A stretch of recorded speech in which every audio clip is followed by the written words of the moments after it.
भागवत प्रथम स्कंद पंचदश अध्याय। श्रीसुत उवाच। सुत कहन्ति तो समने शुण सफल मुनि जने मते राजार वचन शुणि अर्जुन खेद मन जेते कहिले धर्मसुत शकुन देखि विपरीत कृष्ण वियोगे खेद मन स्वभाव शोकित बदन तेज प्रताप दूरे गला जीवन थाउ देह मला शोके कंपई कलेवर वदने न पुष्पे रे उतर लोचन देई बेनिकर शोक संहरी वीरवर शोके क्षीण जे कलेवर वाक्य न स्फुरे शोक भर सखा सदृश नंद बला सारथी पणे रथे थिला ए आदि जेते कृष्ण गुण सुमरी कांधे पूर्ण पूर्ण राजा को चाही मन खेदे कहई शोके बदगते। अर्जुन उवाच संदेश शुण नरनाथ कृष्ण मोहइली बधिर वंचित मोर जीवन बंधु हरि तार वियोगे हत सिरि विषय शरीर मोहर देख प्रत्यक्ष नृपवर जेतेक प्रताप मोहर देवन दानवे अगोचर तेज से कृष्ण संगे गला जीवन थाउ देह मला तार वियोगे क्षण मात्रे शोक पूरित निज गाते गात्रे जेते अप्रिय दर्शन देख कुंठित मो जीवन मरण काले प्राणी जेन्हे सभ्रमे कुंठित वचने जहार पादे आश्रय करी निज गांडीव करे धरी द्रुपद गुहे राज मेले विवाद स्वक्ष स्वयं बर काले जेते मिलिले राजपुत्रे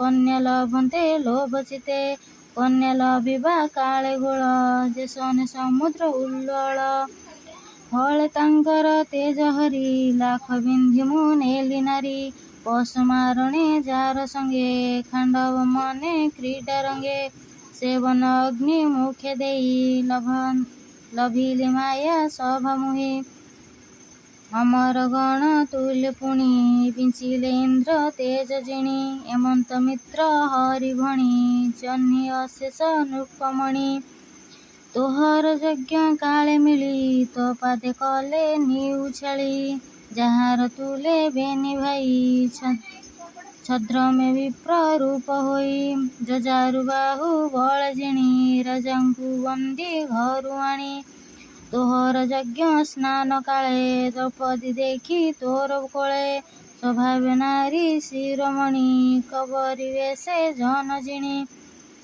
कपट पाशा करिबा दे कौरव तोते सभा मध्ये जिणी पांचाली केश धरी विवस्त्र सभा मध्य करी भय पांचिली सुमरिला से बेले श्रीकृष्ण रखिला पुणी अज्ञात वनवासे दुर्वासा ऋषिंकु विश्वासे भोजन अंते रक्षार्थे और अयुत विप्र घिनी साथे भुंजिबा पाई स्नान करी ता जानी प्रभु नरहरि अतिथि रूपे विजय कला से जेसा साको अर्ण थिला कर प्रसादी ताहा खाई मुनिंक मन मध्य थाई संतोष कला मन मध्ये तक्षणे ब्रह्मण आनंदे संतोष निज पूरे गले से दुख से रहिले भले भीष्मादितिले जेते वीर शुण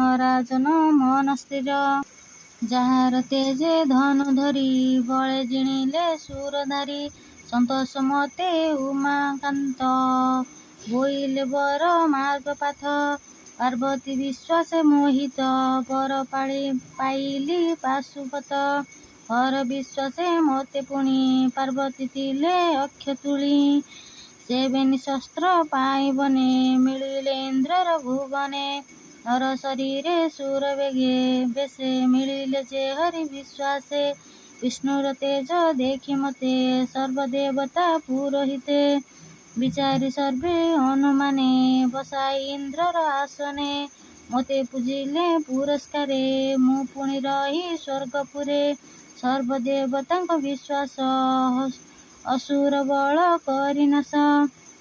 ଇନ୍ଦ୍ର ସହିତେ ଶୁଦ୍ଧ ଭାବେ ମତେ ଯେ ପୂଜିଲେ ଗୌରବେ। ଯାହାର ଏତେ ପୁରସ୍କାର ସେ ହରି ମତେ କଲେ ଦୂର। ଯେତେ ଗୋବିନ୍ଦ ବନ୍ଧୁଗଣେ କୁରୁ ସାଗର ଘୋର ରଣେ। ତରିଲେ ଦୁସ୍ତର ସାଗର ଦେବଦାନବେ ଅଗୋଚର।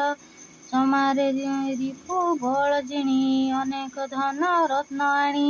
ରତ୍ନ ମୁକୁଟ ମଣି ପରେ ଥିଲା ଯେ ରାଜାଙ୍କର ଶିରେ। ତାର ତରିଲି ବାହୁବଳେ ନିର୍ବାଣେ ଅବନୀ ମଣ୍ଡଳେ। ଯେ ହରି ମୋର ରଥେ ବସି ଅଗାଧ କୁରୁ ବଳ ଛାସି। ଭୀଷ୍ମ ସବିତା ସୁତ କୂପ ଶଲ୍ୟ ସହିତେ ଯେତେ ନୃପ। ତାହାର ମଧ୍ୟେ ରଥ କରି ଅରିର ସୈନ୍ୟ କରେ ମାରି। ରିପୁ ଆୟୁଷ ସଙ୍ଗେ ମନ ହରିଲେ ଶ୍ରୀ ନନ୍ଦନ। ବିରାଟ ଗୋଦନ ହରଣେ ମହାଦୁସ୍ତର ଘୋର ରଣେ। ସେ କରୁ ଦୁସ୍ତର ସାଗରେ ଭୀଷ୍ମ ମୋହିତେ କେତେ ବୀର। ଅମୋଘ ଘର ବରସନ୍ତି ଦେବ ଦାନବେ ନାହିଁ ଫ୍ରାନ୍ତି। ଯାର ଚରଣେ ଆଶ୍ର କରି ତାହାଙ୍କ କପ ବଳ ଦର୍ପ ହରି। ଗୋଥନ ନେହି ନିଜପୁର ସେ ହରି ମତେ କଲେ ଦୂର। ଯାର ମହିମା ଏ ସଂସାରେ ଭଜିଣ ନିସ୍ତରନ୍ତି ନରେ। ସ୍ୱଭାବେ ସେ ଯେ ସତ୍ୟବ୍ରତ ସଂଗ୍ରାମେ ଥିଲା ଭୂମିଗତ। ଯାହାର ପାଦ ପଦ୍ମ ଚିତେ ଜ୍ଞାନୀ ଯେ ଭଜୁଥାନ୍ତି ନିତେ। ମହାରଥୀଙ୍କ ଚିତେ ଯାଇ ପ୍ରବେଶ କଲେ ଭାବଗ୍ରାହୀ। ନୟନେ ମୋ ରୂପ ଦେଖନ୍ତେ କେହି ନ ମାନନ୍ତି। ସେ କୃଷ୍ଣ ବସି ମୋର ପାଶେ ଶୋଭିତ ଶୁକ୍ଳ ମନ୍ଦ ହାସେ। ଆନନ୍ଦେ କରେ କର ଧରି ବିବିଧ ହସ୍ତେ ହାସ୍ୟ କରି। ଏ ପାର୍ଥ ଯେ ଅର୍ଜୁନ ସଙ୍ଗେ କୁରୁ ନନ୍ଦନ ମନ ଦୁଃଖେ। ତାହାର ଶୁଣ କର୍ମ ଯେତେ କହିଲେ ମୋର ଅଗ୍ରତେ। ଶୟନ ଅସନ ଭୋଜନେ ମୁହିଁ ଯେ ତାଙ୍କ ସନ୍ନିଧାନେ। ସଙ୍ଗେ ବିହରି ଦାସ ପରେ ରାତ୍ରରେ କରେ ପ୍ରହରଣେ। ସେ ଅପରାଧ ମୋର ହରି ନ ଘେନି ସ୍ନେହ ଚିତ୍ତେ ଭରି। ସଖୀର ସଖୀ ଯେହ୍ନେ ସେତେ ପିତା ମାତାଙ୍କୁ ଯେହ୍ନେ ପୁକେ। ନୃପେନ୍ଦ୍ର ଶୁଣ ମୋର ବାଣୀ ମତେ ଠକିଲେ ଚକ୍ରପାଣି। ମୋହର ପ୍ରିୟ ସଖା ହରି ନ ଘେନି ସ୍ନେହ ଚିତ୍ତେ ଭରି। ଦେଖ ମୋହର ବୀରପଣ ମାର୍ଗେ ଗୋବିନ୍ଦ ଇତ୍ନି ଗଣ। ଆବୋରି ନ ପାରିଲେ ବଳେ ତକ୍ଷଣେ ଉଠିଲେ ଗୋପାଳେ। ସେ ଗାଣ୍ଡିବ ଧନୁ ମୋର ସେ ଅକ୍ଷର ତୃଣ ଭାର। ସେହି ବିମାନ ଅଶ୍ଵ ଦେଖ କ୍ଷଣକେ ହୋଇଲେ ନିରକ୍ଷ। ଯାହାର ତେଜ ନୃପଗଣେ ନମନ୍ତି ମୋହର ଚରଣେ। ତାର ବିୟୋଗେ ଅନୁକ୍ଷଣ ଦିଗେ ଦିଶନ୍ତି ମୋତେ ଶୂନ୍ୟ। ସେ ପ୍ରାଣନାଥ ବିୟୋଗେ ଭସ୍ମ ଯେ ସ୍ନେହ ବିଭାର୍ଗେ। କୁହୁଙ୍କ ସୁଦୃଷ୍ଟିରୁ ପାତ୍ରେ ପ୍ରତ୍ୟକ୍ଷ ନୋହି ନିଜ ନେତ୍ରେ। ଶୁଣ ଯେ ନୃପ ଶୁଦ୍ଧ ଚେତା ବନ୍ଧୁ ବାନ୍ଧବଙ୍କର ବାର୍ତ୍ତା। ଆପଣ ଯେତେ ବନ୍ଧୁ କୂଳେ ନିଶନ୍ତେ ଥିଲେ କୁଶସ୍ଥଳେ। ବ୍ରାହ୍ମଣ ପାଶେ ଅବଦାନେ ମିଳିଲେ ଏକ କାରବନେ। ବାରୁଣୀ ମଧ୍ୟ କଲେ ପାନ ଭୋଳ ହୋଇଲେ ତତ୍ତ୍ୱଜ୍ଞାନ। ଏରକା ମୁଷ୍ଟି କରେ ଧରି ଏଣୁ ଆର ଏକ ମରାମାରି। ଆତ୍ମାକୁ ନ ଜାଣନ୍ତି ଭୋଳେ ମିଳିଲେ ବ୍ରହ୍ମା ସାପ ଫଳେ। ଏଣେ ଯାଦବ ବଳେ ନାଶ ରହିଲେ ସାତ ପାଞ୍ଚ ଶେଷ। ଈଶ୍ୱର କ୍ରୀଡ଼ା ଏ ଜଗତେ ପ୍ରାଣୀ ଯେ ଈଶ୍ୱର ଆୟତେ। ମାରନ୍ତି ଏକୁ ଆରେ ବଳେ ଜଳ ଜନ୍ତୁକୁ ଯେହ୍ନେ ଜଳେ। ନିର୍ବଳ ଜନ୍ତୁକୁ ଗିଣନ୍ତି ନିଜ ମରଣ ନ ଜାଣନ୍ତି। ଦୁର୍ଜନ ପ୍ରାଣୀ ଏ ସକଳେ ଦର୍ପ ହରନ୍ତି ତାର ହେଳେ। ଏହି ପ୍ରକାରେ ଯଦୁ ବଳେ କଳି ଭିଆଇଲେ ହେଲେ। ଯଦୁଙ୍କୁ ଯଦୁ ବଳେ ମାରି ଭୂମିରୁ ଭରା ଅପହରି। ଗୋବିନ୍ଦ କଲେ କର୍ମ ଯେତେ ଲୀଳା ବିହରେ ଏ ଜଗତେ। जे देश काल अर्थ जुक्ते अपहरन्ति जनहिते से काल पशि मोर चिते प्राण दहई अविरते।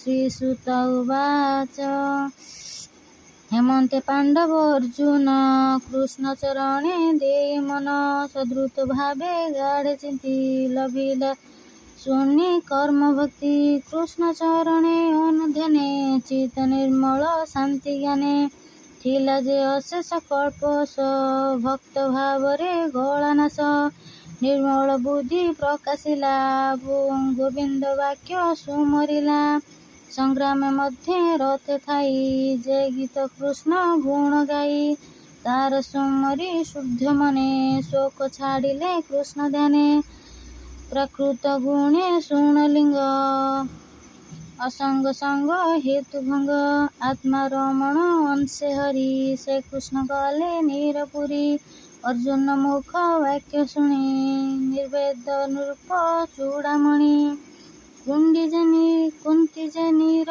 पूरे थिले गोविंद वियोग शुणिले तक्षणे पाई दिव्य ज्ञान गोविंद पादे हेले नीर आत्मनिवृत्त ज्ञान जोगे निश्चल करी स्वर्ग भावे जोगे गोविंद महितेजी स्वभावे नित्य धर्मे मजी तार महिमा नर लोके साधवे एक कुआरोके कही चलती भगवान कली आगम सेहि दिन मिलिला नर लोके आसी तक्षणे ग्रामे ग्रामे पशि सकल पुरे प्राणी चिते लोक बढ़ई दयमन्ते प्राणी नाशने धर्म नाशे प्राणी कलिर विश्वासे निष्ठर निज चित्त सर्वजन ता देखि धर्मर नंदन स्वर्ग गमन मने पुणी तक्षण परीक्षित आणी उत्तर राज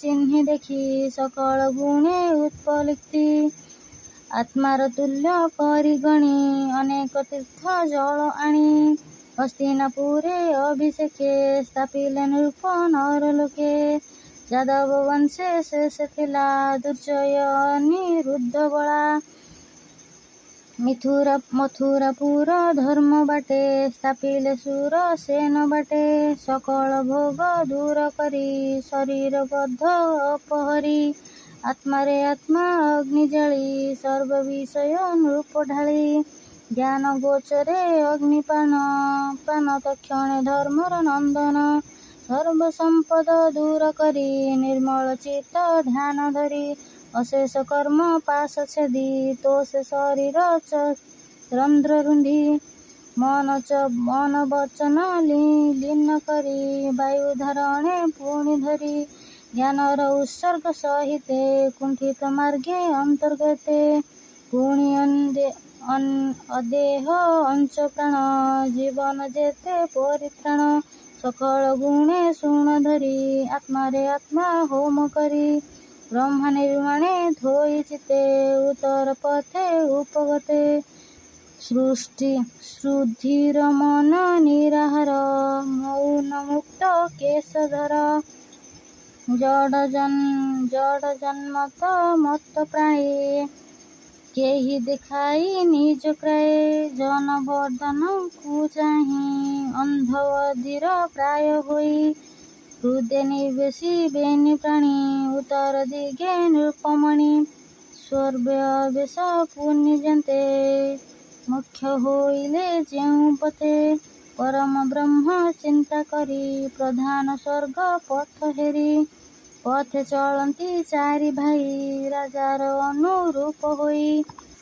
प्रजाଙ୍କୁ करी आलिंगन हरस करी सर्वजन हे साधु शांत सत्य गुणी आत्मार अंतर्गत जानी मन विदेशी कृष्ण पादे कृष्णर भक्त अप्रमादे निर्मल चित्त ताहांकर गोविंद पाद करिसार कृष्ण चरणे चित्त देले परम गति से लभिले विदुर थिले बनवासे प्रभास तीर्थे मुख्य आसे गोविंद चरणे निश्चले प्राण छाड़िले जोग बले ପିତୃଗଣଙ୍କ ମଧ୍ୟ ମିଶି ନକ୍ଷତ୍ର ମଧ୍ୟ ଯେହ୍ନେ ଶଶୀ ନିଜ ଭୁବନେ ବୀଜ କଲେ ବ୍ରହ୍ମାଣ୍ଡ ପାପୁ ନିସ୍ତରିଲେ ତକ୍ଷଣେ ଦ୍ରୁପଦ କୁମାରୀ ଭର୍ତ୍ତାର ପଥେ ଅନୁସରି ଗୋବିନ୍ଦେ ଦେଇ ପଞ୍ଚପାତ୍ରାଣ